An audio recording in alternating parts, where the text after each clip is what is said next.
Mengapa butuh jet tempur Rafale dan memborong F-15EX? Seharusnya Indonesia memiliki satu skuadron lengkap dari jet tempur Rusia Su-35. Tapi karena kerasnya tekanan dari Amerika, niat Indonesia akhirnya ditunda.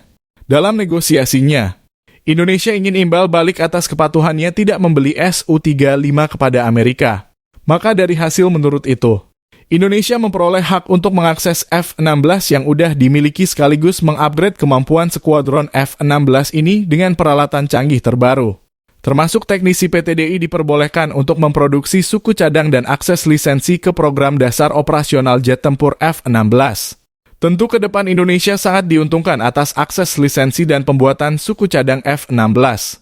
Lalu yang menambah keterkejutan adalah diperbolehkannya Indonesia untuk membeli jet tempur F-15EX. Tentu kita semua sudah tahu jika jet tempur ini spesialisasi untuk misi berat dengan kemampuan angkut bom dan rudal yang banyak. Jet tempur F-15 diciptakan khusus untuk misi penyerangan pada target strategis.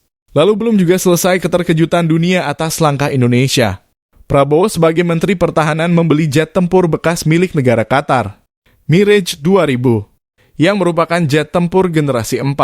Pembelian jet tempur generasi lama di saat dunia sedang mengejar kepemilikan jet tempur generasi 5 dan generasi 6. Mengapa Indonesia mau membelinya? Mari kita bahas langkahnya dari awal.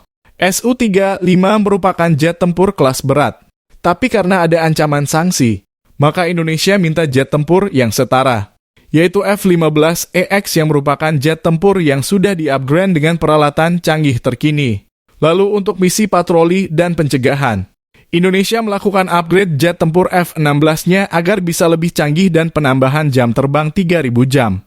Lalu untuk Mirage 2000 bekas Qatar, selain digunakan pilot Indonesia untuk membiasakan menggunakan jet tempur sayap Delta. Di dalam jet tempur Mirage-nya Qatar telah ditanamkan banyak peralatan canggih yang jika kita lakukan upgrade sendiri, butuh dana 1 triliun per satu pesawat. Sedangkan Indonesia hanya membeli 1 triliun jet tempur Mirage bekas ini. Itu sama saja. Kita hanya membeli teknologi yang sudah tertanam di dalam Mirage bekas ini. Apalagi jam terbang jet bekas Qatar ini masih banyak. Lebih dari 3.000 jam. Sedangkan Indonesia membeli jet tempurnya Perancis. Rafale seharga 1,6 triliun ini dianggap lumayan murah, dengan spek generasi 4,5 dan isi peralatan yang canggih. Ditambah teknisi Indonesia berhak memiliki akses ke lisensi program dan juga diperbolehkan memproduksi suku cadang sendiri. Selain itu, dengan dibelinya jet tempur Rafale ini, Indonesia memiliki peluang untuk kerjasama pembelian kapal selam produksi Prancis, termasuk klausal transfer teknologi.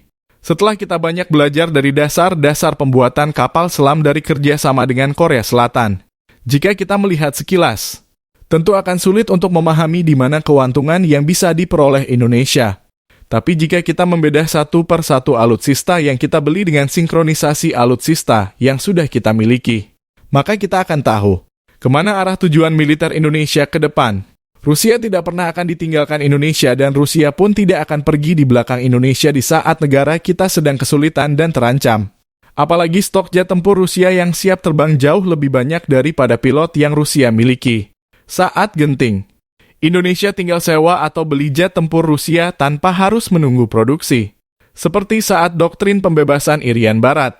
Pilot dan nahkoda kapal dari tentara Indonesia tinggal datang ke Rusia, belajar sebentar, lalu bawa pulang alutsista Rusia yang dibutuhkan. Rusia itu kakak tetua Indonesia, jadi hati sudah saling memahami.